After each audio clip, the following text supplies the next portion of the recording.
Number 10. Mavis. Yep, just Mavis. Mavis was the villain in the third and final story featured in Wonder Woman issue 4 from the original run of the series. In issue 4, she was the former slave of the then reformed Paula von Gunther. Once freed, however, Mavis did not want to be reformed on Reform Island like the other girls. No, I'm not kidding. Reform Island is a smaller island that is part of Themyscira, later referred to as Transformation Island. Instead, Mavis plotted to get revenge on her former mistress. She kidnapped Paula's daughter Greta and attempted to persuade Paula to once again join the German World War II forces, resuming her villainous work. Fortunately, Wonder Woman rescues Gerda, apprehends Mavis, and saves the day. Number 9. DECAY. DECAY was a nemesis created for Wonder Woman by Phobos, Ares' son. While Wonder Woman attempted to foil Ares' schemes, Phobos saw the opportunity to win his father's favor by destroying Diana. He ventured to the Cavern of the Gorgons and, using the magical properties and matter of the Gorgon's heart, created a villain in its image, much like Diana herself had been created. He sent the fiend called DECAY to Wonder Woman, and the two fought one another. While DECAY proved a formidable foe, almost defeating Wonder Woman, in the end it was Diana's lasso of truth that ended the being. Due to the lasso's ties to Gaia and life, it overwhelmed DECAY, who was born of death, with its life-infused energy until DECAY exploded, reduced once more to the dust form from whence she came. Number 8. Professor Menace. While Professor Menace has also appeared in the DC animated universe, people might not be as familiar with him when it comes to the comics. He only appeared in a handful of issues there. He makes an appearance in the good old original run of Wonder Woman in issue 111, where he attempts to replace Wonder Woman with a robotic duplicate. Known to Diana as simply the Robot Master, he challenges her to a competition to prove that his robotic duplicate is in fact better than even she herself. Wonder Woman accepts the challenge, but the competition is rigged in the robot's favor. Defeated, she agrees, as previously decided,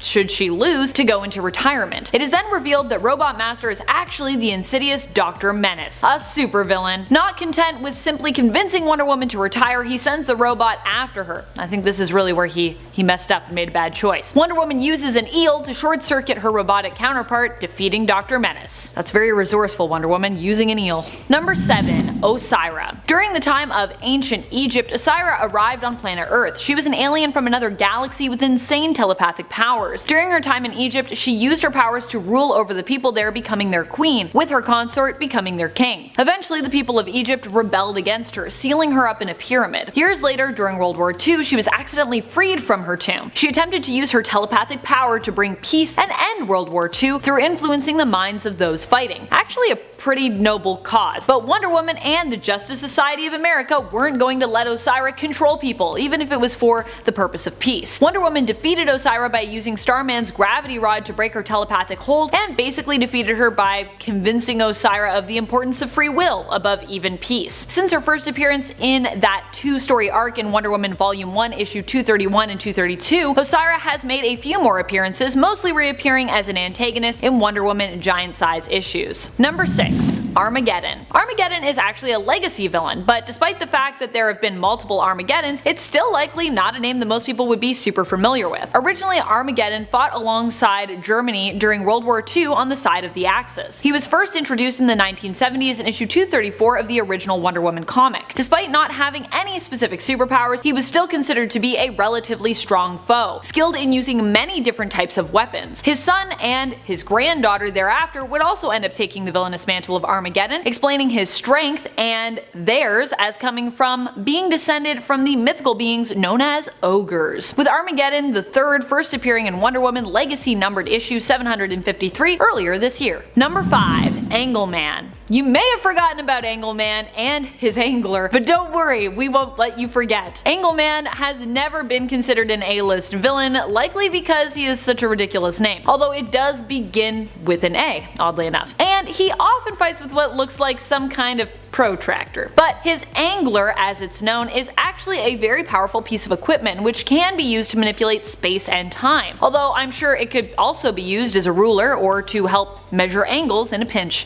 Multi-purpose. Since his introduction as Angelo Ben, a brilliant and often technologically capable criminal who sometimes dressed up as a stage magician, he has been rebooted and is now known for also being Vandal Savage's son. Number 4. Darren O. Donna Troy's origins are always an interesting and kind of ever-changing story, as each DC reboot seems to revamp the origins of where the original Wonder Girl came from. During the Wonder Woman series that started in 2011, the story once again got a refresh of sorts when DECAY was introduced. DECAY was the lover of Hippolyta, who was turned into an old crone, drained of all her youth and beauty, and ended up deciding instead to live out her days mostly in seclusion. When she learned that Hippolyta had a child with Zeus, the baby that would one day grow up to become Wonder Woman, she set out to make a better heir for the people of Themyscira. Thus, Donna Troy was created. DECAY helped Donna to vie for the throne, and the two almost succeeded in usurping Wonder Woman's position as inheritor. Fortunately, Wonder Woman defeated Donna and managed to sway her into becoming her ally, using the power of truth. DECAY attempted to kill Wonder Woman for this, but was stopped by the other Amazons. Number 3. The Children of Ares. Ares has a lot of children, and most of them have beef with Diana, but this group of them were specifically known as the Children of Ares, and aren't any of the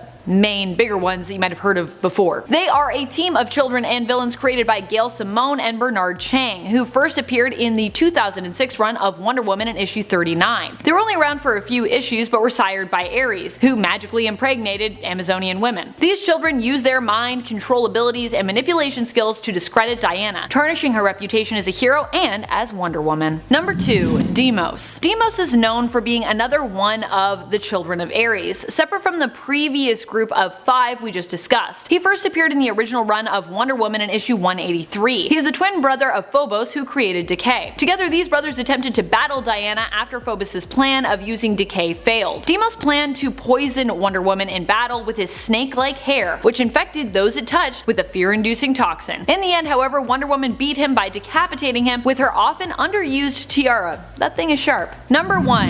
VILLAINY Incorporated. VILLAINY Incorporated was a group of women who were former villains of Wonder Woman's trapped together on Transformation Island, also known as Reform Island, as we talked about before. They ended up teaming up in order to escape their dismal fate in issue number 28 of the 1942 Wonder Woman series. Together they managed to capture and overpower Wonder Woman, but as they tried to escape, Wonder Woman managed to break her bonds and recapture the rebellious prisoners. While you may recognize some of the villains on the VILLAINY Inc. team, not all are easily recognizable. You might know Cheetah or Dr. Poison or even Giganta, but how about Blue Snowman, Hypnotic Woman, Queen Clea, Zara, or one of my favorites, Evil S? Pretty sure Evil S was also the leader of that team. Number 10. Father. Father was the only name we had for one of the scientists behind the mad science secret robotics project known as Project Descendant. Father, Mother, and Brother were the code names for the scientists behind the project, which ended up creating a race of synthetic beings deemed as hybrid. Due to the 3 team leaders bickering, the beings they created ended up being released out into the world. Later, the Father would attempt to lure the descendants of these beings back and would also go on to work on expanding the Deathlock project, aiming ambitiously to connect all the Deathlock versions of superhumans, joining them together to build a better world. It was during this time that he crossed paths with the very secretive X-Force, which at the time was led by Wolverine, who had refused Cyclops' orders to disband the team, keeping it going in secret. Number 9. Brothers of the New World. Wolverine ended up fighting and taking out pretty much all of this group because they kidnapped and killed his friend Lucy, who tried to escape them. They were a cult whose leader, Cry, kept a harem of women at their base. Wolverine set about attacking the cult and killing all of its members right around the time one of the women attempted to escape, who was actually a government agent who had been investigating the cult before being taken herself and added to their numbers of imprisoned women. This group of villains made an appearance during the first story arc of the 2003 Wolverine series entitled Brotherhood. Oh, also they were in part created by Greg Rucka, fun fact. Number 8. LCD. LCD is one of Donald Pierce's creations. She is an android who resembles a little girl and was created to kill Wolverine by self-detonating. However, she did not herself want to die, as she also was a smart android who ended up valuing her life. In the end, she reprogrammed the android doppelganger of Wolverine known as Albert, built to lure the real Wolverine into her trap, and instead would become Wolverine's ally. Number 7. Lazeer. Lazeer, or Azrael as he is also known, claims to be another form of death, one that we've seen Wolverine face before, and although we don't always see it, Lazeer is an angel of death that Wolverine in theory is forced to face every time he has a near-death experience. Lazeer battles for Logan's life, but Wolverine manages to fight him back each time, prevailing and ensuring his life belongs to him only. However, should Wolverine fail to defeat Azrael, the being would then claim his life and he would die. Apparently.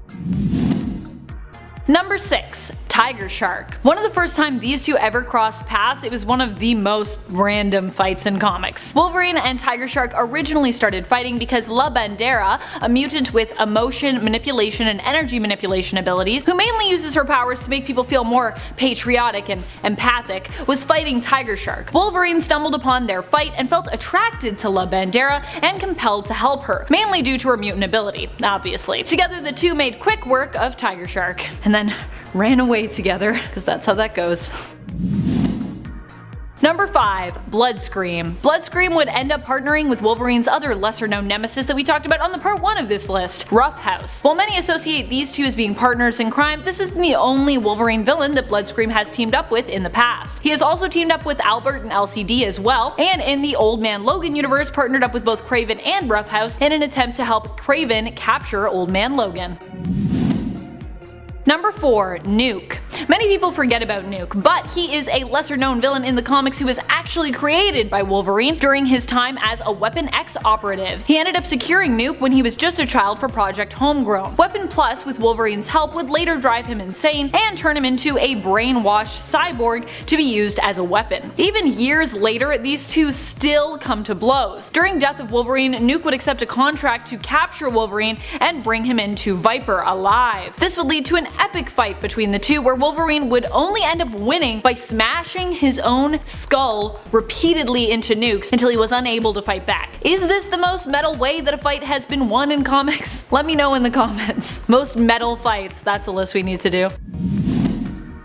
Number 3. Romulus. Does everyone remember Romulus? One of the most weirdly epic and yet short-lived villains of almost all time in Wolverine's rogue history. He had this huge buildup, and we went on to find out that he was an ancient villain from prehistoric times, only to find out that this was all a lie and apparently a ruse to distract Wolverine. He was, however, the villain responsible for cutting Daken out of his dead mother, Itsu's womb, and for training him and turning him into a killing machine. He manipulated Daken from day one, helping to turn him against his father, and was the one responsible for helping him to bond the melted down Muramasa blade to Daken's claws. Or at least helped him get the idea. Because, you know, the Tinkerer obviously did that in actuality. I don't even know if Romulus knows how to melt metal. Probably.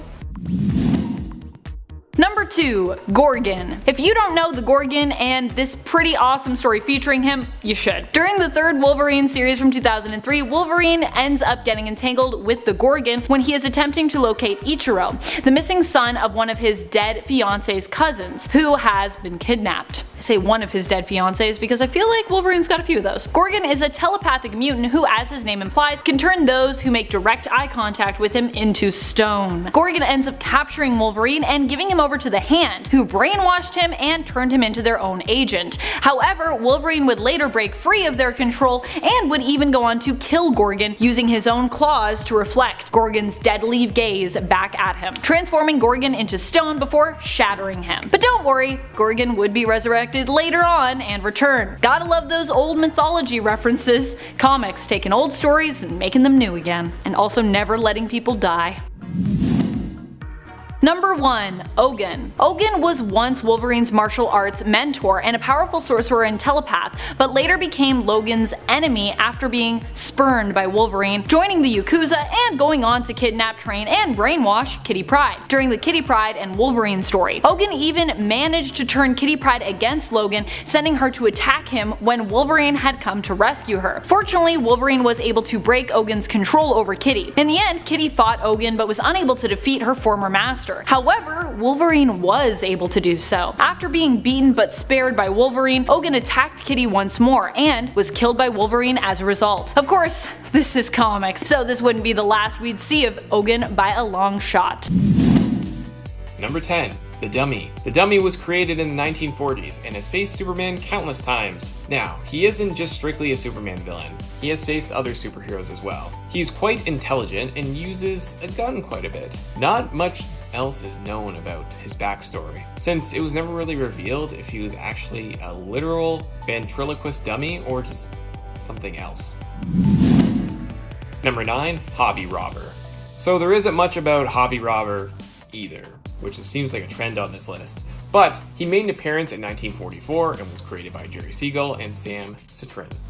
So his history of Superman is simple, but very strange. Clark Kent apparently has a rare clock collection, and Hobby Robber steals it. Yep, it's pretty weird, but in the original multiverse he gets erased by Crisis on Infinite Earths. So I guess that clock collection disappeared as well? I guess we'll never know. Number 8. Klakok. Okay, I am very sorry if I'm mispronouncing that, but you know what? We'll just move on. He is a villain and has the ability to grow double his size. He was a part of Superman's Revenge Squad at one point. Yes, apparently that was a thing. He obviously has this vendetta against Superman and has fought him from time to time. He hasn't appeared in too much throughout the comics, but being on a squad that has had members at different times like Bizarro, Parasite, Metallo, Lex Luthor, and even Superman himself. Yes, Superman himself was at a time part of the Superman Revenge Squad, but Superman was only part of it to help take down evil Kryptonians that were, led by none other than General Zod, so I guess it makes sense. Number 7. Sand Superman. Sand Superman got his powers by a combination of a few things. Superman's powers, sand, and psychic energy, which came from a dimension called Quorum. So, yeah, that's how he got this Man of Sand. See what I did there? He is quite the powerful foe, and if they are close, he can drain the Man of Steel's powers. The other crazy thing about how these two are linked is that the planet will blow up if they have any physical contact, since he can drain and consume Superman's powers. He even sort of turned good, wanting to save lives, instead of hurting them. Number 6. Mr. Zed. Mr. Zed is immortal and quite fascinated with famous people. So what he likes to do is travel, throughout time to capture famous people and his crystal, and that is on top of his cane, basically capturing their souls. He also has the power of hypnotizing people and resurrection. Of course, he became fascinated with Superman. When attempting to try and capture Superman into his crystal, he is unsuccessful due to where he came from and how powerful the Man of Steel is. In the end, his crystal explodes, freeing most of the souls that he captured throughout time. He has faced off with him other times as well, whether it was in the past or the present day version of himself. Number 5. Master Jailer. The Master Jailer, aka Death Trap, worked for Star Labs in creating cells for superpowered individuals. He is incredibly smart and was asked to try and figure out a way to hold Superman in the cell, but proved he couldn't do it. That didn't stop his obsession with trying to figure out how he could one day trap the Man of Steel in one of his cells, though. He found out Superman's identity, Clark Kent, and wanted to try and go after his friends as a way to get him to cooperate. He also teamed up with some of Superman's longtime foes, but he was never able to fully capture the Man of Steel like he always wanted. Number 4. Atomic Skull. So Atomic Skull was created back in the 1970s and has faced Superman numerous times. So basically, Joseph Martin got hit by a gene bomb and became Atomic Skull. His powers include super strength, gives off huge amounts of radiation, and has a flaming radiation type skull for his head. Now, as scary as this guy is, these powers definitely took their toll on Joseph as he started getting brain damage. The damage sort of led to Joseph to change his persona to Atomic Skull. He is known to be quite erratic and can be quite violent due to some hallucinations. Number 3. Cancer. This is definitely an interesting villain and one for sure I definitely had not heard of at all. So somewhere down the line, Superman developed cancerous cells. When they removed the actual cells from Superman's body, what do? What do you know? We got our villain Cancer. Yes, he came to life from the removal of these cancerous cells in Superman's body. Since he came from Superman, he has most of Superman's powers, as well as being able to completely destroy a human body with just a touch from him. Since he is connected to Superman, he has weird issues about him being his father or whatnot. So, it's a little bit strange. Number 2, Amazing Grace. Amazing Grace was created in the 1980s and has the power of mind control, and with that power, she can manipulate others. Amazing Grace works with a villain known as Darkseid as his agent. So she basically lives amongst the people of Apokolips and tries to root out who are the most unloyal to him and who would betray him in an instance. She finds these people and basically betrays them once they show their true colors. She has done this with Superman in the sense, by luring him in to save her when really she did not need saving at all. It was just a ploy to manipulate him and to make him believe that he was Darkseid's son, which he actually believed. In the end, Orion, Darkseid's true son, who they were waging war on, used the Mother Box to give Superman his mind back. Number 1, Super Menace. Super Menace is definitely one of the most out there villains that you probably haven't heard of. The origin of Super Menace is that when Superman got sent to Earth in a spaceship from Krypton, his spaceship collided with another alien spaceship, which was Super Menace's. What happened from that collision was Superman's spaceship got copied and duplicated into this other one, creating the persona Super Menace. He landed with parents that definitely were no Martha or Jonathan Kent, and instead of growing up loved, he grew up in a not-so-good household where he ultimately became a villain, the Super Menace. Number 10, MINDWORM.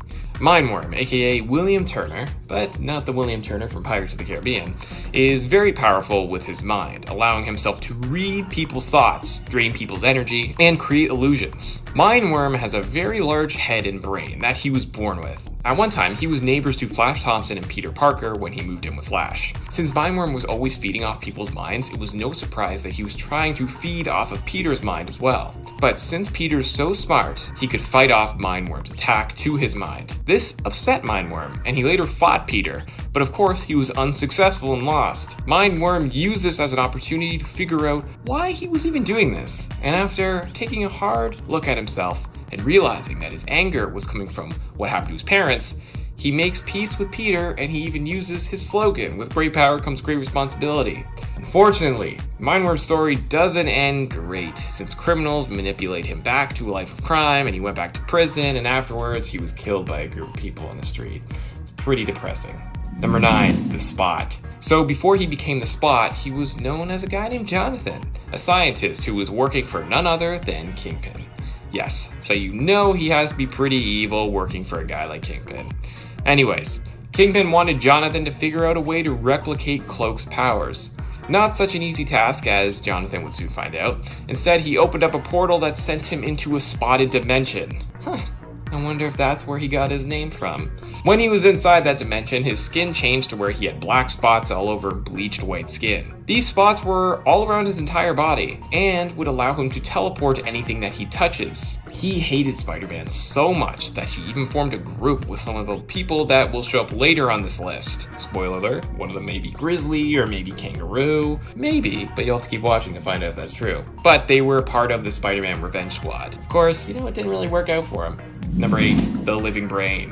So the Living Brain was created by the character Dr. Petty, and is basically an artificial intelligence robot machine. There was nothing that the Living Brain couldn't solve. So when it was brought to a high school, it gave 2 people a pretty good idea of what they could do with this crazy robot. They had the idea to steal it and use it for whatever they would go out and gamble. They attempted to steal it, but Dr. Petty didn't want to lose his creation and fought them off and caused one of them to hit the Living Brain, damaging it and causing it to lose control of itself. It then turned on everyone and was on a mission to destroy, but luckily Spider-Man defeated it and saved the day. The Living Brain has appeared several times after this by, people either trying to use it to take down bullies or try to rob banks. The Living Brain was even part of the Sinister Six at one point. Number 7, Swarm. This is definitely a weird one. So are a lot of these ones on this list. So the Swarm was a Nazi scientist who survived World War II and was really into bees and poisons. He really wanted to try to make the bees he was finding very villainous and use them to his advantage. He discovered a beehive, and since he was trying to make them change their behavior, he was successful at doing that. But that is what ended up getting him killed by the bees and allowed the bees to use his consciousness and what was left of his body to become the Swarm. He has the abilities to fly and even turn as big or as small as he likes. He can also manipulate himself into different shapes. This makes it very hard for Spider-Man to fight him, since really he's just a swarm of bees. He also could control not only bees, but any type of insect. Number 6, Leapfrog. So Leapfrog, aka Vincent Patillo, loved to invent an assortment of just random items. He always wanted more though after every invention, and he was never really satisfied. That is, until he developed this invention so that he would be able to leap several stories in the air. He used this invention and created a suit to become the Leapfrog. This is how he began to get into the criminal world, but he didn't have the greatest success there, and there's not a lot about him. Number 5, PLANTMAN. Samuel Smithers was obsessed with plants and even studied them throughout his jobs. He wanted to invent a device that allowed communication between plants and humans. He had been working on this ray gun that he thought could actually make it work and create this open line of communication. It was only when it was hit by lightning when it actually got the ability to control plants. He had superhuman strength and he has the ability to communicate and control plants. After he placed Captain America in a coma with his invention Pretty Poison, he got the attention of Spider-Man, who teamed up with the Falcon to take down PLANTMAN and get the cure for Captain America. Number 4. GRIZZLY. Maxwell Markham, aka Grizzly, is quite the strange supervillain. Basically, he looks like an actual grizzly bear in this mechanical suit. His story is that he used to be a wrestler until J. Jonah Jameson ruined his career with one article, which was the reason why he lost his license to be a pro wrestler. He wanted revenge on the man who ruined his career and later attacked the Daily Bugle. Spider-Man showed up and was able to take down Grizzly and sent him straight to prison. Grizzly had super strength, durability, and super sharp claws. Number 3. Kangaroo. Before Frank Oliver became the Kangaroo, he was just some guy who loved studying kangaroo back at his home in Australia. He used to be a boxer, but he got kicked out for how he fought and really hurt one of his other opponents. When he made his way over to America, he got quite into trouble and even caught the eye of Spider-Man, since Kangaroo had stolen an armored truck. But Spider-Man was able to apprehend him. Kangaroo later got surgery by Dr. Jonas Harrow, and this is what gave him his powers where he could actually leap like a kangaroo, but a lot higher and much further. Apparently, even before his surgery, he did have kind of some abilities where he could leap more so than the average human, but not to the extent of what the surgery gave him. Number 2, Big Wheel. Jackson Wheel, aka Big Wheel, got the Tinkerer to make him this big armored wheel that would, lead him to become the Big Wheel. This all started because Rocket Racer, someone he hired to find any dirt on himself, wanted more money for something extremely bad that he found on Wheel, something that would ruin his entire job in life. He found out about the Tinkerer from Rocket Racer, which led him to the creation of the armored wheel. He attacked Rocket Racer during a fight with Spider-Man. He almost killed Rocket Racer, but Spider-Man saved him, and then Big Wheel lost control, went into the river, and was later arrested and sent to prison. But don't worry, he was back to a life of crime shortly after that. They always do. Number 1, The Wall. Yes, there was a supervillain named The Wall that has gone up against Spider-Man in the past.